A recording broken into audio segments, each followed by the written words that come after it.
Assalamualaikum warahmatullahi wabarakatuh. May the peace, mercy, and blessings of Allah be with you.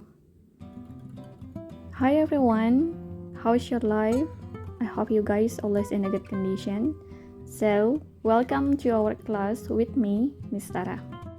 And without further ado, let's go. Okay, to make you easier, let me speak in bahasa. Dan ya, ini materi kita yaitu expressing hope and plan. As you know, hope itu adalah harapan, plan itu adalah rencana. Jadi di sini kita akan membahas tentang bagaimana cara mengungkapkan harapan dan bagaimana cara mengungkapkan rencana dalam bahasa Inggris. Let's discuss one by one. Mari kita bahas satu persatu. Oke, yang pertama ada expression of hope. Jadi seseorang menggunakan expression of hope itu untuk mengungkapkan harapannya atau untuk menyampaikan keinginannya. Nah, contoh ungkapan-ungkapan harapan itu dapat kita temukan dalam kalimat formal maupun kalimat informal. Kalau dalam kalimat formal itu contohnya ada pada surat lamaran kerja, surat permohonan, dan surat-surat resmi lainnya. Sedangkan kalau dalam bentuk informal itu dapat kita temukan pada pembicaraan sehari-hari. Lalu bagaimana sih cara dalam membuat kalimat atau ungkapan harapan? Apakah ada cara-cara tertentu atau ada rumusnya? Yap, ada. Nah, di sini kita akan menggunakan simple present tense. Dalam simple present tense itu ada rumusnya. Nah, untuk rumusnya itu ada subject, S ini adalah subject, plus hope, plus SPT. SPT ini singkatan dari simple present tense. Mari kita lihat contohnya. I hope I get a good score in the exam. Yang artinya saya berharap saya mendapat nilai bagus dalam ujian. Nah, di sini I itu sebagai S-nya atau subjeknya, pelaku. Kemudian ada hope itu sebagai hope. And then I get a good score in the exam. Ini sebagai SPT-nya atau simple present tense. Bisa dilihat di rumus. Sudah pas ya, ada subject, hope, dan simple present tense-nya. Nah, ini adalah contoh dari expression of hope. Untuk contoh yang lainnya kita bisa lihat lagi di sini. Yang pertama, I hope he is in a good health. Saya berharap ia dalam keadaan sehat. Kemudian, she hopes you can consider her application. Dia berharap kamu dapat mempertimbangkan lamarannya. Dan yang terakhir ada they hope they can find their children. Mereka berharap mereka dapat menemukan anak-anak mereka. So, that's all. Ini semua adalah contoh dari expressing hope atau ungkapan harapan. So, yang namanya harapan itu masih berupa keinginan. Keinginan yang mana kita berharap keinginan tersebut dapat tercapai di masa depan. Gitu ya, jangan dilupakan cara membuatnya tadi ada subject, ada hope, dan ada simple present tense-nya. And now let's see, ini adalah contoh expressing hope di dalam dialog. Nah, sini sudah ada percakapan antara Fanny dan juga Harry. Untuk yang pertama, Fanny di sini bilang, "Hi Harry, do you want to come with us to go fishing in the lake tomorrow?" Halo Harry, apakah kamu ingin ikut bersama kami untuk memancing di danau besok? Terus Harry merespon, "That sounds fun, but I don't know if my mom allows me." Sepertinya sangat menyenangkan, tapi saya tidak tahu apakah ibu saya akan mengizinkan saya. Dan Fanny bilang lagi, "You should ask her dan." Kamu sebaiknya tanya ke beliau kalau begitu. Terus si Harry bilang, "Okay, I will ask her. I hope she let me to come along with you."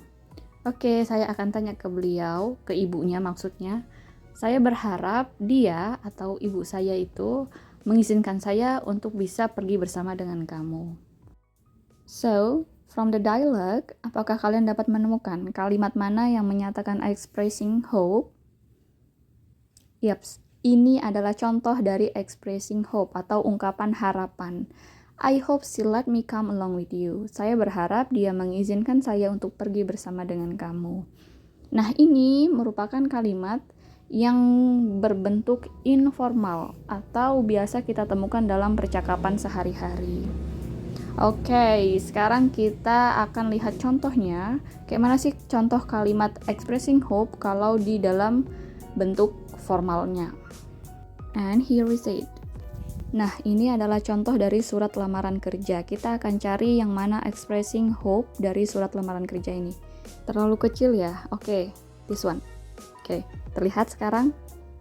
Oke, bisa dilihat, bisa dicari, bisa temukan yang mana contoh dari expressing hope dari surat lamaran kerja ini.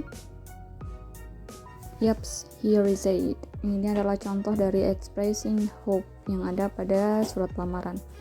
I hope I could be a part of your company. Saya berharap saya dapat menjadi bagian dari perusahaan Anda. And ya, ini adalah contoh dari kalimat yang berbentuk formal di dalam expressing hope. Oke, untuk expressing hope kita sudah selesai membahasnya. Sekarang kita akan masuk ke materi yang selanjutnya, yaitu expressing plan atau mengungkapkan rencana. If you guys have a plan, kalau kalian punya rencana yang ingin kalian lakukan di masa depan, kalian pernah nggak sih cerita atau kasih tahu rencana kalian itu ke seseorang? I'm sure that you are pasti sering membuat rencana atau bahkan hobi sekali membuat rencana tapi tidak pernah merealisasikan yang akhirnya hanya menjadi wacana. It's okay. Dan di sini kita akan belajar cara dalam mengungkapkan sebuah rencana. Nah, di sini dalam membuat rencana kita akan menggunakan dua cara. Yaitu pertama kita akan menggunakan will dan yang kedua kita akan menggunakan be going to. Lalu apa sih perbedaannya antara will dan be going to? Kalau dilihat dari segi arti, itu artinya sama, yaitu akan. Tapi kalau kita lihat dari segi penggunaannya, tentu ada perbedaan. Untuk yang will itu digunakan untuk aktivitas yang spontan. Jadi tanpa ada rencana sebelumnya. Dan untuk yang be going to itu digunakan untuk aktivitas atau kegiatan yang sudah direncanakan atau sudah terencana sebelumnya. Dalam penggunaannya, will biasanya digunakan untuk menyatakan keputusan yang spontan, prediksi, janji, ancaman, dan masih banyak lagi. Untuk be going to, mungkin masih ada yang bingung, be itu maksudnya apa sih, Miss? Jadi be itu maksudnya adalah kata bantu, merujuk ke kata bantu. Jadi kata bantu yang kita gunakan dalam membuat expressing plan itu ada 3, ada are, dan is. Oke, ada are, dan is. Nah, untuk subjek I itu kita menggunakan kata bantunya Untuk subjek she, he, dan it kita menggunakan kata bantunya is. Sedangkan subjek you, we, dan they kita menggunakan kata bantunya are. Ya. Contohnya nih ada I'm going to. I-nya itu sebagai subjeknya, am itu sebagai be-nya, baru ditambahkan going to. Oke? Atau bisa juga she is going to. She itu sebagai subjeknya, is itu sebagai be-nya, dan going to. And then bisa juga diganti dengan you are going to. You itu sebagai subjeknya, are itu sebagai be, dan going to. Sekarang kita akan belajar cara mengungkapkan rencana atau expressing plan menggunakan will dan be going to. Secara garis besar perbedaannya adalah will itu digunakan untuk aktivitas yang spontan. Spontan itu maksudnya tiba-tiba. Jadi pada saat itu kalian tiba-tiba berencana ingin melakukan sesuatu. Contohnya, saat di sekolah, di waktu jam istirahat, kalian merasa sangat lapar. Terus tiba-tiba kalian berencana, kalian bilang gini, saya akan pergi ke kantin untuk membeli mie. Nah, itu adalah sebuah rencana yang tiba-tiba atau spontan kalian ucapkan. Kemudian, untuk tingkat atau peluang terjadinya sebuah rencana, terwujudnya sebuah rencana ketika kalian menggunakan will, itu masih belum jelas. Apakah rencana yang sudah kalian buat pada saat itu akan benar-benar kalian laksanakan atau tidak, itu belum jelas. Seperti contohnya kalian bilang, saya akan pergi ke kantin untuk membeli mie. Itu kan masih sebuah rencana. Kalian belum jelas apakah kalian akan pergi ke kantin pada saat itu atau tidak. Nah, itu untuk yang will. Sekarang kita masuk ke be going to. Untuk be going to itu digunakan untuk aktivitas yang sudah direncanakan atau sudah terencana. Jadi kalian sudah memikirkan mau bagaimana, mau seperti apa, mau wujudkan rencana kalian ini.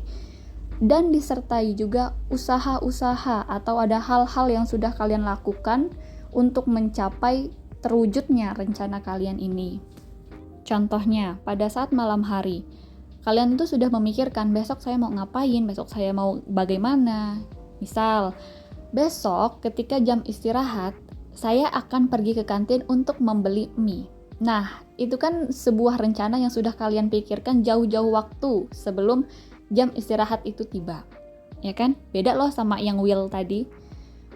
Kemudian, untuk mensupport supaya rencana kalian itu berhasil, maka ada usaha-usaha yang kalian lakukan. Contohnya, kalian sudah bawa mangkok sendiri, sendok sendiri di dalam tas kalian karena besok mau beli mie nih, jadi bawa sendiri.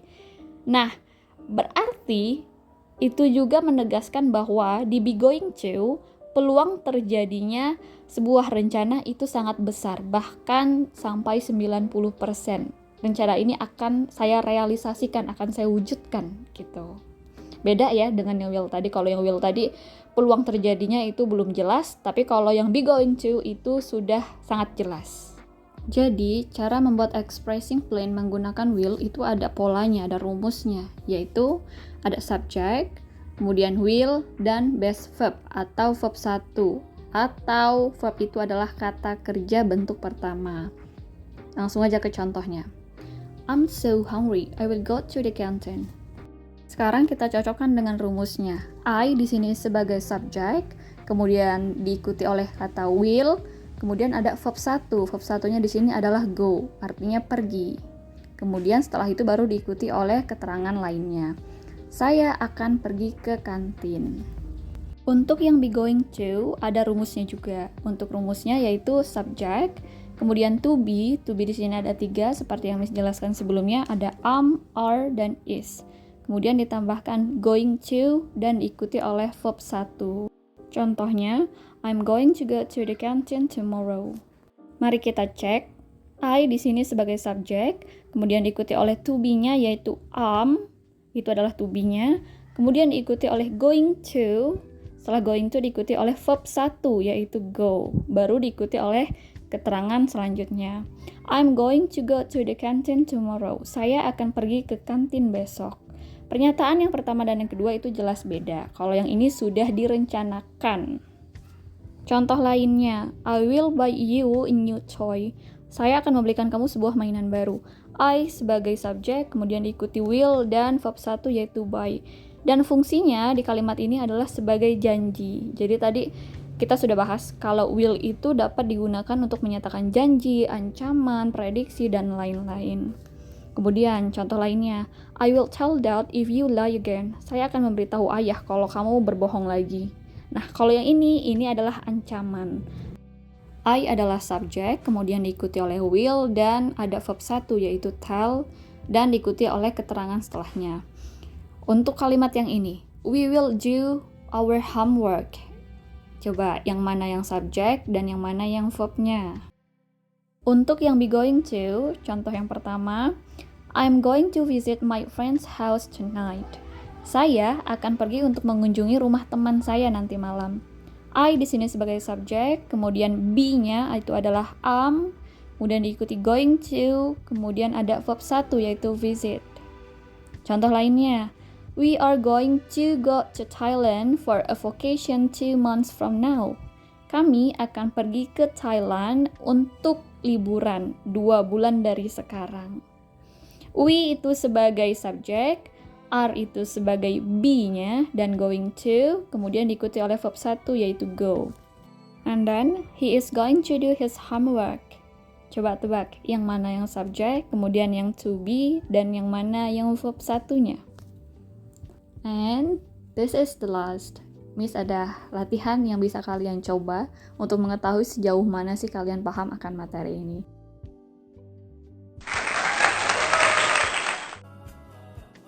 So everyone, that's all for today. I hope you got my point. If not, please drop your questions in the comments below. Don't forget to give thumbs up. Have a great day. Wassalamualaikum warahmatullahi wabarakatuh.